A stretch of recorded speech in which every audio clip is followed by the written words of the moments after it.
दानिया अशरन तो वो बीवी है भी नहीं। अब मैं तो मीडिया से भी कहूँगी उन्हें बेवा लिखा ही ना करें। अस्सलाम वालेकुम, मैं हूँ आरिया अली, आप देख रहे हैं मेरा चैनल। दानिया आमिर लियाकत की बेवा ही नहीं तो फिर विरासत में हिस्सा किस तरह का, फिर किस तरह से जो है बैठकर वो दावे कर रही है कि वो उसकी बीवी है या उसने उसके लिए बहुत कुछ किया।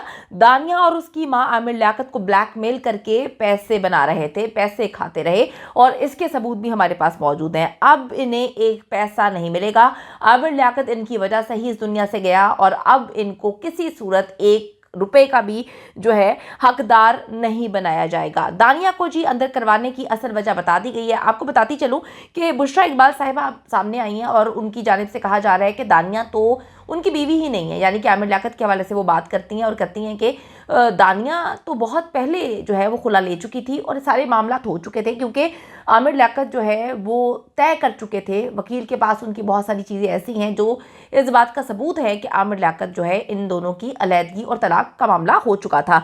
और जिस तरह से जो सलूक इसने आमिर लियाकत के साथ किया, उसके बाद किसी सूरत भी कोई भी मर्द हो, चाहे वो आमिर लियाकत के अलावा किसी की भी अगर बात करें, तो ऐसी औरत को कभी अपने पास नहीं रखेगा जो मर्द और औरत यानी कि मियाँ बीवी के रिश्ते को तबाह बर्बाद करे, उनके ज़वाजी रिश्ते की जो है बुनियाद हिला के रख दे और ऐसी शर्मनाक किस्म की वीडियोस बनाकर वायरल करे जो कि मियाँ बीवी का लिबास होती हैं। बुशरा इकबाल का कहना था कि दानिया की तलाक को हतमी शक्ल दे दी गई थी और वो पहले दिन से ही आमिर से सिर्फ और सिर्फ पैसे बटोरने के लिए आई थी। वो और उनकी माँ मुख्तलिफ औकात में पैसे ले रही थी। और आपको याद होगा, थोड़ा सा मैं आपको बताती चलूँ कि आमिर लियाकत ने भी अपनी जो आखिरी वीडियो जो उन्होंने बनाई थी उसमें कहा था, जिसमें वो रो भी रहे थे, आप दीदा थे और कह रहे थे कि दानिया ने मेरे साथ ये सब कुछ किया।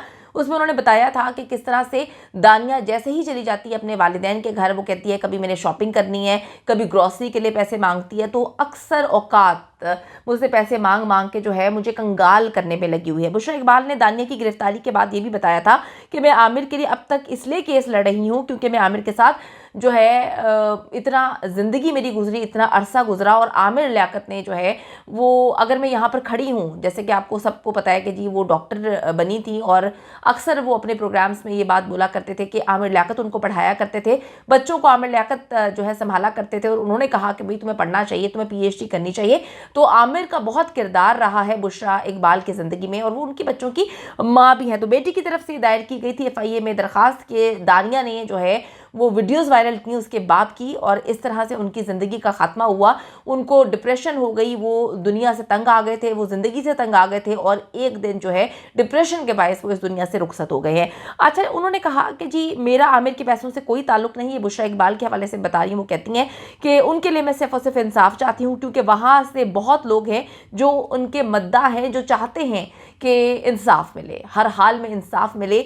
और आमिर को इंसाफ इसलिए मिलना चाहिए क्योंकि इस तरह के बहुत सारे वाक़यात हमने देखे हैं कि लोगों को ब्लैकमेल किया जाता है, उनकी वीडियोस को वायरल किया जाता है। लड़कियां जो हैं वो ज़्यादा इस चीज़ को फेस करती हैं और लड़कियां जो है फिर इस दुनिया से चली जाती हैं। कोई ख़ुदकुशी कर लेता है, कोई जो है वो सारी ज़िंदगी के लिए मफलूज होकर रह जाता है दिमागी तौर पर और सोचने समझने की उसमें सलाहियत नहीं होती कि भाई मेरी ज़िंदगी बर्बाद कर दिया, मैं क्या करूँ। तो बुशरा इकबाल ने कहा कि जी खुला लेने वाली दानिया शाह है और उसके घर वाले शुरू से ही आमिर लियाकत को ब्लैकमेल कर रहे थे। खुला लेने वाली दानिया और उनकी फैमिली मरहूम आमिर लियाकत की जायदाद के पीछे पड़े हुए हैं।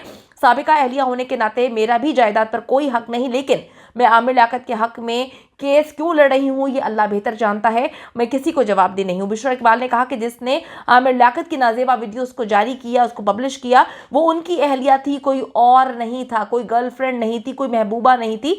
जबकि दानिया को उन्होंने बहुत ज़्यादा इज्जत दी, लेकिन दानिया को इज्जत रास ना आई और उसने वीडियोज़ के ज़रिए ब्लैकमेल किया आमिर को। और अपने बयान में भी वो कह चुकी है कि मेरे पास और भी बेशुमार वीडियोज़ हैं। बुशरा ने यह भी कहा कि इस तरह के साइबर क्राइम के मुल्जिम को हर हाल में सज़ा होनी चाहिए। ये एक टेस्ट केस है क्योंकि लड़कियों को जो है हमेशा इस तरह के मामलात का सामना करना पड़ता है और आमिर लियाकत को जो सब कुछ हुआ उसके बाद उनकी मौत हो गई, हर हाल में ये मामलात को देखना चाहिए और उसको कड़ी से कड़ी सज़ा मिलनी चाहिए। और उनके वकील ने यह बात कहा कि जी दानिया को कम अज़ कम 7 से 10 साल तक की सज़ा जो है वो इस केस में मिल सकती है। मैं आपको थोड़ा सा बताती चलूँ कि आमिर लियाकत ने अपनी ज़िंदगी में 3 शादियाँ की थी और आमिर लियाकत जो हैं उनकी जो तीसरी थी वो मुख्तलिफ प्रोग्राम्स में उसको अपने साथ लेकर गए, लेकिन दानिया ने जो है वो मुख्तलिफ चैनल्स को कॉल करके, मुख्तलिफ यूट्यूबर्स को कॉल करके बताया कि आमिर लियाकत मुझे बहुत मारते हैं, पीटते हैं और उसके बाद मुझे यहाँ पे बांधा हुआ है कमरे में, मुझे खाना नहीं देते। फिर वो वहाँ से भाग गई, उन्होंने जो है खुला के लिए दरख्वास्त दे दी।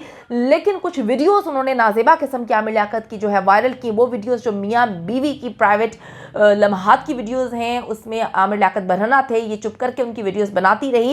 पहले दिन से आमिर लियाकत को ब्लैकमेल कर रही थी, उसके बाद उसको वायरल कर दिया, जिसके बाद डिप्रेशन का शिकार होकर आमिर लियाकत हुसैन अब इस दुनिया में नहीं। लेकिन उनकी साबिका अहलिया बुशरा इकबाल कह चुकी हैं कि इनकी तलाक हो चुकी है, वो किसी तौर पर भी जो है वो आमिर लियाकत की बीवी नहीं और ना ही उनको विरासत में किसी भी किस्म का कोई हिस्सा मिलेगा। खुला का केस था और खुला का जवाब आमिर लिखवा चुके थे, जिसकी जो ओरिजिनल हमारे पास मौजूद है, क्योंकि आमिर को 22 जून को अपीयर होना था कोर्ट में, बहावलपुर कोर्ट में। उससे पहले उनकी डेथ हो गई। वो जवाब लिखवा चुके थे लॉयर और विद 2 विटनेस जो साइन मौजूद हैं, जिसमें आमिर खुद ये लिख रहे हैं।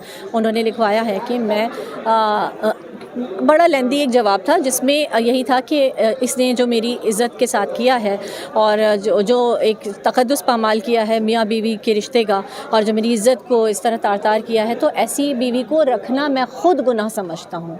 ये अल्फाज उसमें है मौजूद, उस डॉक्यूमेंट में जो उन्होंने डिटेल लिखवाया था अपने लॉयर को। और उसमें उन्होंने ये भी कहा है कि अदालत से मैं दरख्वास्त करता हूँ कि जो खुला उन्होंने मांगी है उसकी डिग्री जारी कर दे अदालत। तो अनफॉर्चुनेटली आमिर की 9 जून को डेथ हो गई और वो तो अपीयर नहीं हो सके। फिर हमने लॉयर को भेजा था वहाँ, और जिस दिन वो लोग जाते हैं भावलपुर कोर्ट, उस दिन ये अपना वो केस वापस विड्रॉ कर लेती हैं। यूँ देखा जाए कानूनन तो आप कहेंगे कि वो वैसे तो वो नहीं होना चाहिए था इस तरह, लेकिन ये कि वो कोर्ट उनसे उन्होंने केस वापस, पर शादी, तलाक, निकाह, खुला, ये सब शरीयत है, ठीक है। ये दुनियादारी पेपर्स तो ये तो एक दुनियादारी है, पर निकाह तो 2 लोगों के मजाक में भी इजाब कबूल हो जाए तो निकाह हो जाता है, मजाक में भी तलाक अगर कोई दे दे तो तलाक हो जाती है। तो यहाँ आमिर ने एक पूरा डॉक्यूमेंट मौजूद है विद 2 विटनेस की प्रेजेंस में आमिर ने ये लिखवाया था कि मैं इसे एक्सेप्ट करता हूँ इस खुला को, और उनको अदालत डिग्री जारी कर दे। तो शरन ये खुला हो चुकी। अगर हम मुफ्ती हजरात से भी आप पूछें तो अहादीस में जो एक हज़रत साबित बिन कैस रज़ियल्लाहु अन्हु का वाक़या मौजूद है कि वो एक डिटेल पूरा वो है। तो मैंने बहुत सारी चीज़ें यहाँ अदालत में भी बताई थी। तो मेरे नज़दीक और मेरे ख्याल में शरन तो वो बीवी है भी नहीं। मैं तो मीडिया से भी कहूँगी उन्हें बेवा लिखा ही ना करें, क्योंकि ये खुद एक मजाक है। क्योंकि आमिर, वो डिटेल मैं आप लोगों से शेयर करूँगी इंशाल्लाह, वो डॉक्यूमेंट जो आमिर ने लिखा था और वो उनके लॉयर ने 2 विटनेसेस के सामने सारा कुछ साइन भी उनके साइन मौजूद हैं उसमें। तो पहली चीज़ तो ये कि खुला हो चुकी थी, शरन ये खुला हो चुकी, तो वो क्लेम ना करें कि वो वाइफ़ हैं। और अगर मान लें थोड़ी देर के लिए कि वो क्लेम कर भी रही हैं, तो जहाँ आपने करोड़ों की जायदाद और इनकी वालदा जिस तरह से चिल्ला रही हैं, अभी तक उन पैसों पर ही अटकी हुई है ये फैमिली। अभी तक ये और इनकी, एक इंसान कब्र में चला गया और आप अभी भी पैसे पैसे और पैसे। मेरा मकसद, मैं शुरू से कह रही हूँ कि मैं एक्स वाइफ हूँ, मेरा शरन और कानूनन आमिर की जायदाद से कोई वास्ता नहीं, ना मुझे कुछ चाहिए।